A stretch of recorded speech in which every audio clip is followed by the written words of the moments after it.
guys, and welcome back to my channel. I'm Diana. Today we're talking about how you must preserve yourself and how you must preserve your feminine energy from running out on you, especially in marriage, in your home, as a mother, as a wife.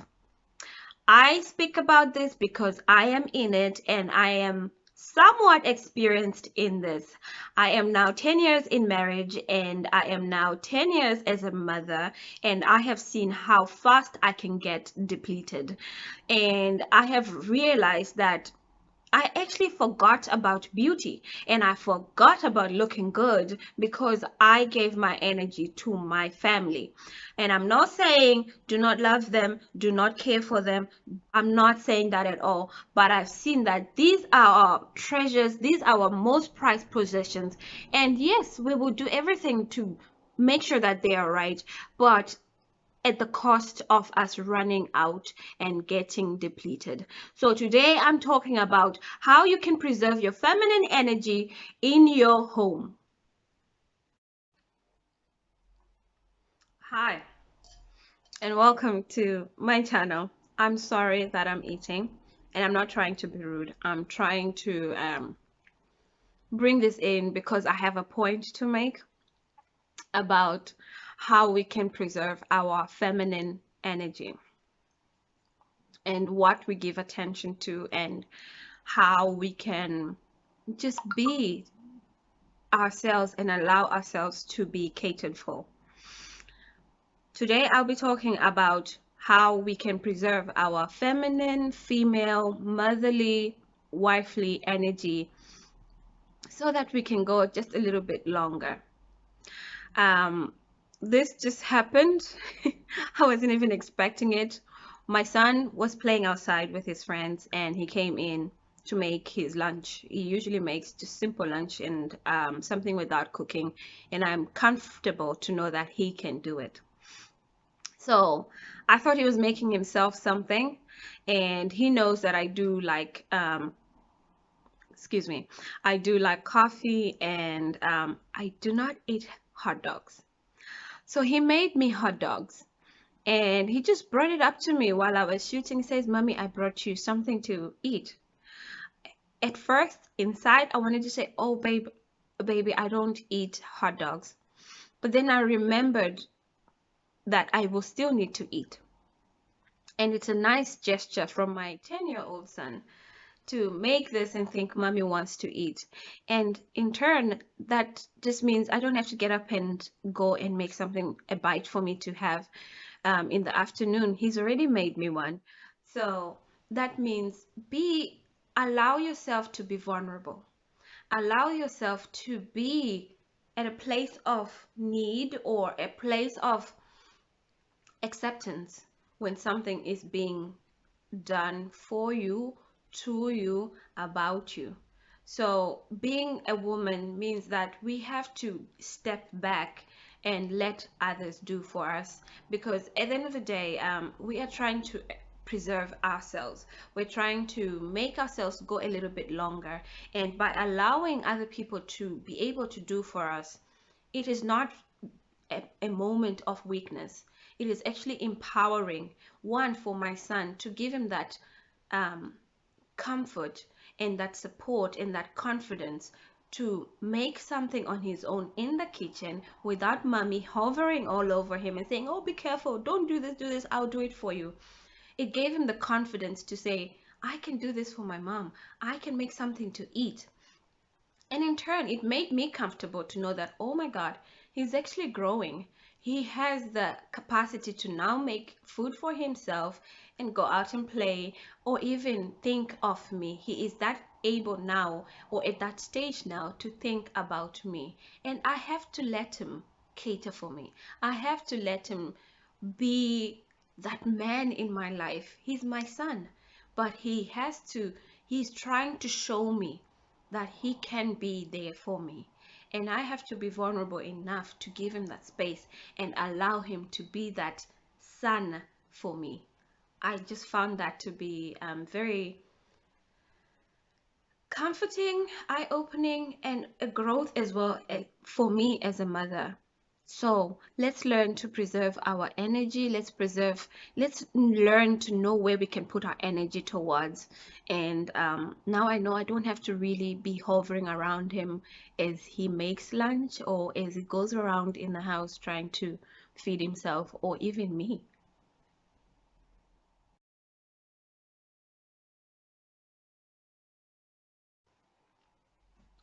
The first part is be authentic. Be authentic with yourself, be authentic with your partner, your husband, be authentic with your children. From the moment that my husband and I got together, there were some, you know how marriage is, there were some things that started happening in our relationship and they just carried on, and maybe later in the marriage I discovered maybe this doesn't suit me so well, and maybe he might have discovered that this doesn't suit him so well. So we've had to come to a place where we've had to kind of open up and say, listen, this doesn't work for me. And he would say his own part. But as a woman, and as I am talking to women out there, be authentic with what you may have accepted and maybe doesn't feel so well about it. Be authentic and say, this doesn't feel well for me right now and I want it to stop. Or this doesn't feel right now, feel good right now and I want it to start going in this direction. Be authentic with yourself. Stop lying to yourself. Lying to yourself is not going to change anything. It is just going to waste sleepless nights. It is just going to waste your time. It is going to waste your energy because you might be sitting there thinking about it. And you know what? He does not know that you're going through this. He does not have a clue that maybe something in your sexual life, something in your financial situation, something in your home is not making you as a wife feel good. So get some courage to say, my husband, I need to talk to you about this or that and the other. If you cannot talk to him, write him an email. Preserve your space of mind, preserve your heart, preserve yourself from a heartbreak or from heartache just because you are not saying it out. Be honest with yourself and say, this is not working for me, or this is working for me, or we need to sort this out. But be authentic in the sense that you are open and you can talk to your partner about certain things. That way you can focus on the more important things or maybe less important things like doing your makeup. You know what I'm saying? But be authentic with yourself, especially with your home, with your husband, with your children. Another part of being authentic in the home is with your children. My husband and I have always told ourselves that we will never lie to our children. Even the smallest things, like if a child says, Mommy, will you buy me this next week? And I know I don't have the money. I will tell my child, baby, I would love to buy you this. When I get money, it will not be next week. It will be a certain time. Mommy, I want to go to grandma's house. No, you cannot go to grandma's house. You know, small little things like that. We are trying to teach our children the truth. And whether it hurts, whether it's sweet or sour, the truth has to be said. So that's one way we have kept authentic with our children. We do not tell them, yeah, you go to grandma's on the weekend, and yet we don't mean that. We do not lie with our kids, and when they are wrong, we tell them, you have been wrong here, you have been wrong here, apologize, forgive. You know, we are just trying to be authentic parents with our children, and lying to them isn't gonna help them. So that's the first part about preserving your feminine energy. And as a mother, as a wife, as a mother, I found that if I promise my kids, they don't forget it. They will come for it. They will ask you about it. So why not just tell them the truth? Just tell them the real truth and say, baby, this is going to happen. Baby, this is not going to happen. All right. Teach people how you want to be treated in your home. Whether you started off on this note with your husband, but it doesn't work anymore, teach him, now I want to be treated this way. If he's your husband, if he's a boyfriend, and if he's there to love just you, he will change his ways as well. There is nothing wrong with change, and there's nothing wrong with asking for more respect, with asking for just a little bit of change, just so you can preserve your energy and it's not constantly hurting you on the inside. Set boundaries. Set boundaries with your people. Set boundaries with the friends around you. Set boundaries with the people around you, because you are not being, I don't know, some people think I'm funny when I say I don't appreciate that. But it's not being funny, it's being you. Because at the end of the day, people will disrespect and they will try and cross those boundaries. The more you relax those boundaries, the more they will treat you like, but you don't want people to treat you like that. And you don't want to go home or sit around wondering, why did she say that to me? Why did she do this to me? Which brings me to my next point. Do not be afraid to lose people just because you are you. If you are afraid that if you say this to them, they will be angry at you and they'll walk away, they were not meant to be there in the first place. If they love you, they will respect you and your change. Then the next point I have to preserving your energy in your home, it's hard, but breathe. Breathe. Just take a moment to not answer back, to not respond, to not look back, to not give a side eye. Just breathe. Teach yourself to breathe. You will come back to me and say, Diana, it works. Because that little second that you take to breathe, it feels like to me the Holy Spirit is telling me either to be quiet, or either to say I'm sorry, either to say, can we take a moment? I need to think about this. Especially with the husband. Especially when those topics that bring about a fight come up and he just says the nastiest thing. And in my head, I'm like, he cannot say that to me. But the minute I remember breathe and I take that breath, after the second, I just find that I'm a little bit wiser. I come back and I say, can we finish this conversation a little bit later? Or will you please excuse me? I just need to breathe. Oh my God, it does wonders. Even if it's with your children, you will find out that you just want to shout at them at that point in time. But you take a moment to breathe and you think about, what am I about to say to my child? Is this going to damage my child? Okay, let me not say anything. Let me just give them a second for themselves and let me take a second for myself. It helps you. So just breathe. Okay, guys? Which leads me to the next point. When you come back to speaking, speak calmly and speak slowly. Now, it feels like we're learning to walk again and everything like that. But for your own sanity and for the sanity of the place you call your home and your marriage and your children and the people around you at large. Because I have heard a line once that said, happy wife, happy home. It is true. Because the wife in the house is sort of like the glue. You are the glue to everything in your home. To your husband, your husbands to your kids to you, you to your husband. You are the glue. They will run to you for anything, they will come to you for anything. But if you are not happy, and if you are and if you're quick to say just anything that's at the top of your tongue, we might say the wrong things. So I am in the process right now of learning to speak a little bit slowly, a little bit more calmly, and that gives me time to really process what my husband, my child is saying to me. The minute I tell myself slow, calm, I'm sort of in a way where, and the eventuality of this scenario will be that we both come out happy. We both come out calm, relaxed, and I carry on with my day. and my feminine energy is intact, and I'm still singing, I'm still, feeling good, I'm still feeling beautiful, and I'm still happy, and I'm still pleasant to be around for my kids, for my husband. Those are the things that I am striving to be. And run away from toxic people.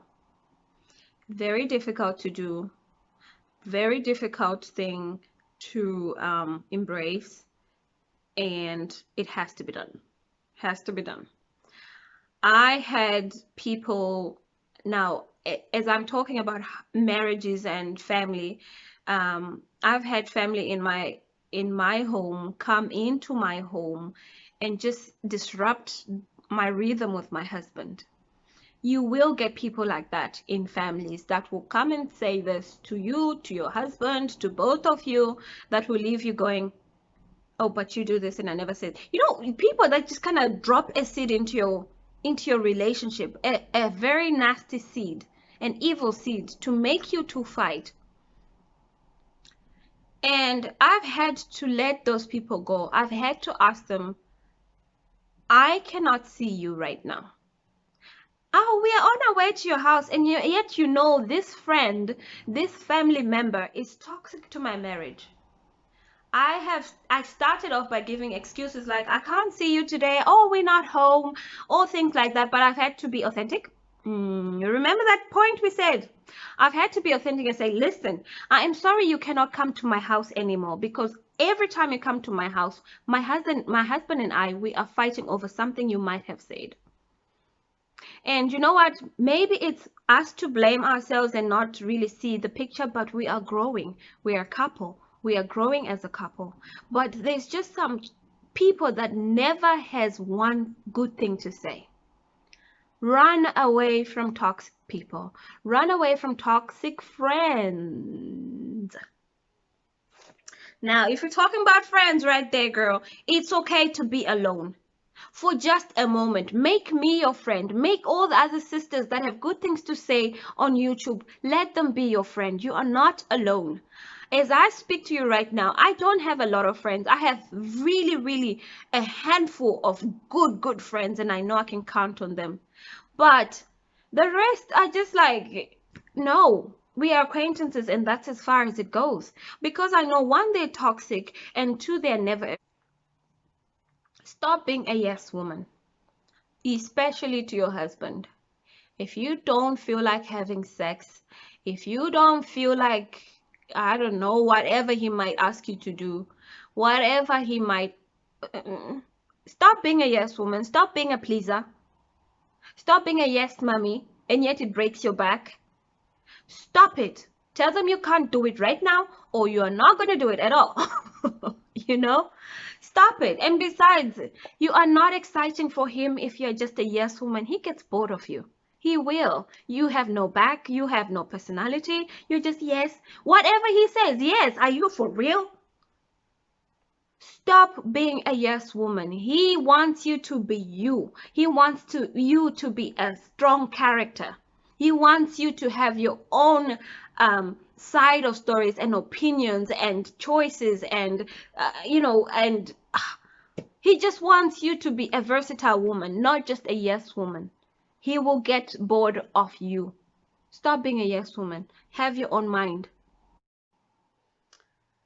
I'm sorry because it feels like I was shouting at you, but this is something that is so strong within me, and I have seen myself be this woman that I'm telling you to not be, and to preserve yourself and to love you more so that you can be pleasant. You can be a pleasant person around yourself and around your children, around your husband, and the family at large. Right. I love you guys. I am learning these things myself with you, and I'm just kind of trying to tell you what my process has been, and trying to tell you what I have learned in my own journey, and still learning.